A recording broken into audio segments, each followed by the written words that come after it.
Support WrestleTalk!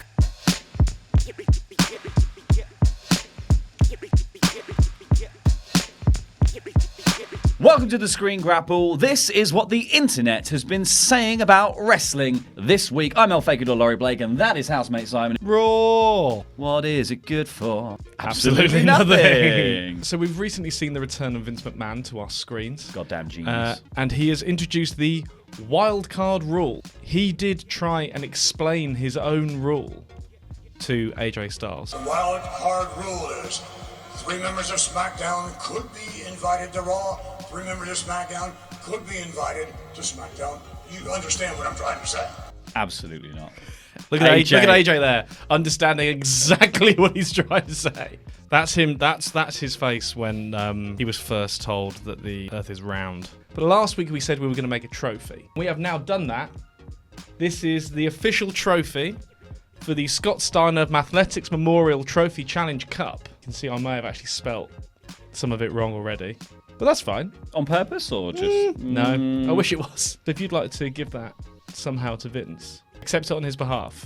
I'll accept it while channeling Vince McMahon. If you can. I would like to accept this reward for speaking good and SmackDown. So there we are, our first winner. We said we'd make a trophy. And we halfway got there. That's a trophy. Yeah. Can hold him by his legs, though. Yeah, not for long. People are speculating about the sudden introduction of a badly written idea into WWE creative. I don't know where these rumors come from. The networks he's selling his show to, who having just spent a lot of money. Fox thought SmackDown. They were like, great, we're going to get some of their big stars like Roman Reigns. Vince was like, oh no, we do this brand split thing. Yeah, yeah. And they went, oh, well, not anymore, you don't. And then he was like, well, how are we going to do that? And they said, all right. Yeah, you work. Yeah, you work out. You work out. Yeah, your thing. You're the genius. Vince McMahon, the character and the man, have merged. Art sometimes As imitates imitated, life. yeah. And but sometimes you're just a mad old man on television. One of the other things that we've noticed, not only does Titus O'Neil have a birthday, this week on YouTube they uploaded a video of him thanking teachers for teaching. He is a dad. He's also, for some reason, decided to come out on Raw and cut a heel promo against horses, the Kentucky Derby and Ohio. As you all know, this Saturday, well, it ended in the first disqualification in Kentucky Derby history. You forgot what that was called just then. When he first started this promo, I thought it was like a comedy bit where they had tried to literally enter Titus O'Neil as a horse in the Kentucky Derby. I would watch that. Because he could then change his thing to... Kicked everything off and just so happens to play football down the road for the Cleveland Browns that plays quarterback by the name of Baker Mayfield. What he's cutting is a Your Local Sports Team promo. Yes. But he's also done a Your Local Horse Team promo Yes. to begin with. Is he suggesting that Baker Mayfield sabotaged his horse?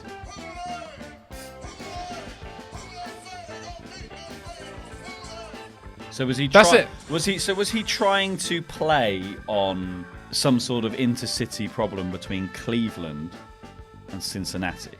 Well, no, because they're both in Ohio. Is there an intercity horse rivalry that we're not aware of? What else is Kentucky known for? Chicken. Most famous. Well, there you go. State facts. That's Oh, no. What? The Kentucky Derby is the oldest continuously held horse race. It's never ending. The first Miss America from Kentucky is Heather Renee French. She was crowned on September 18th, 1999. That's not a Kentucky fact. That's a Heather Renee French fact. The first Kentucky Fried Chicken restaurant owned and operated by Colonel Sanders is located in Baron Corbin. No. In Corbin. Oh. Next up on Raw, Mojo Rawley has debuted his new gimmick. Y'all thought you knew who Mojo Rawley was. But as always, y'all were wrong. Y'all were wrong. Y'all didn't know I liked face paint. It's a shame because it is actually a good promo. Yeah. It's just that he's drawn the sort of ball veins on his face. Yeah, he looks... he does look like a testicle now. So another thing that obviously since Vince has been back, we're seeing some Vince storylines. And when I say storylines, I mean good old pranks. The Usos have been tormenting the Revival.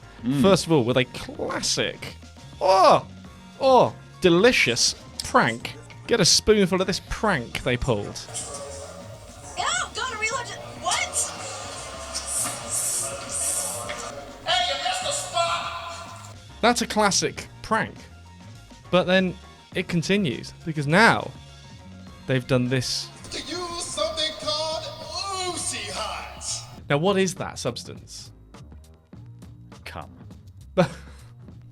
Listen to this one guy in the crowd who finds it really funny, and he's the only one. Listen carefully. Use something called Oozy Hot. They're gonna have hot cocks!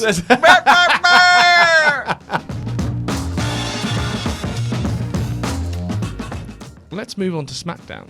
Let's move on to SmackDown. Kofi Kingston, a man of many talents. He is able to launch pancakes into outer space. Boom! Oh, disappeared. Now, we've actually got a better shot of how far he can wing these things. This is from the other week. This is from 2 weeks ago, I think. Look at this. Whap! Boom. Dead. Yeah. He is wasted in WWE. Based on that alone. He could have been the king of Ultimate Frisbee. What good is that? You get to be friends with people who are also into slacklining, hacky sack. Damn dirty hippies. Yeah, That's what I say. exactly. Thanks to the wildcard rule, Lars Sullivan also appeared to scare Matt Hardy and R-Truth again. Now, I'm not saying Matt Hardy is a step behind. He seems to be short-sighted in a sort of strange horror movie sort of way.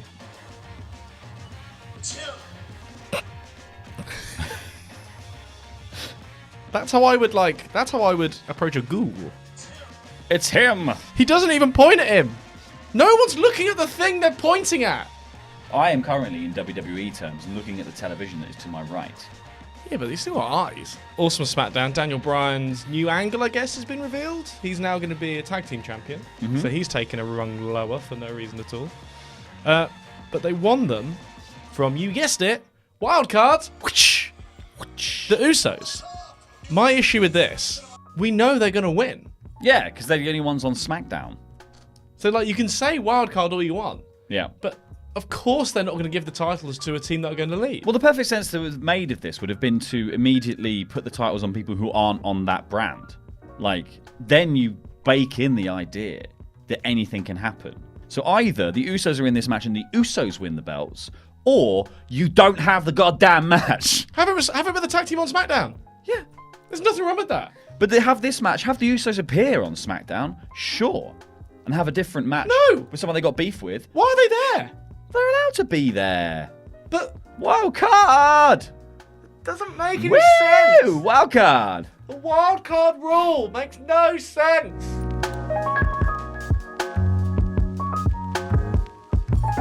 So this thread was started by Matt McEwen, talking about the ugliest wrestling shirts he's seen, and somebody atted AJ Styles about this jizz shirt. Well, AJ looks like he's just been drained making the t-shirt. Ronda Rousey went on Stephen Colbert. Yeah. And you can tell the whole time Stephen Colbert has no idea why they're talking to her. Ronda Rousey. Rhombus Rousey.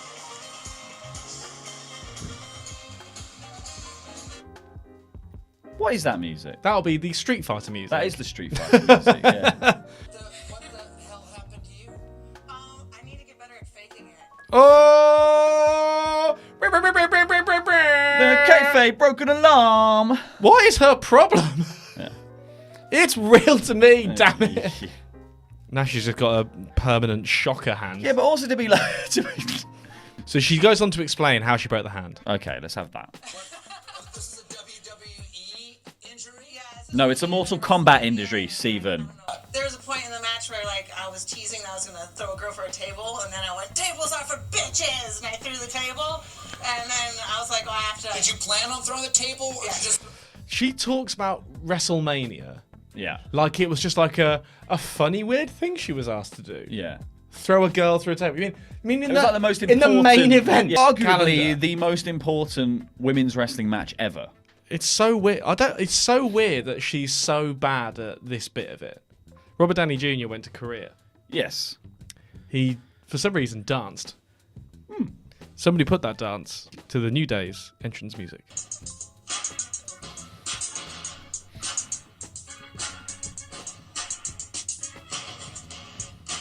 Now, why he was doing that dance for Korean students, I don't quite understand. Which career was he in? The good one. Just chat. Okay, good. Now, last week, we got in a bit of trouble. We suggested that Dutch Mantel was lying about his bear story. Yeah. Now, to be fair, we do know that bear wrestling's a thing. Yeah. Of course it's a thing. Have you seen it? What? The Bear. No. Is this the bear, though? This is the bear. Now, at this point, Dutch Mantel is managing the bear. Taking the place of Wildcat Wendell Cooley, who was injured. Bears, of course, are natural wrestlers. Do you want to guess what year this is? It's last week. 1989. 1989. You have been alive. Since when a bear was wrestled. You were born before Bear wrestling stopped. bear wrestling stopped on television. So yeah, bear wrestling, definitely a thing. We apologise, comment section. I don't. Well, that is all we have time for on this edition of the Screen Grapple. I've been Fakidor Laurie Blake. That has been Housemate Simon. Thank you, Simon, for finding all of the links that we've been through. Please click the videos that have appeared on screen elsewhere and subscribe to the channel if you haven't already for more awesome wrestling content. I've been Fakidor, and that was Screen Grapple.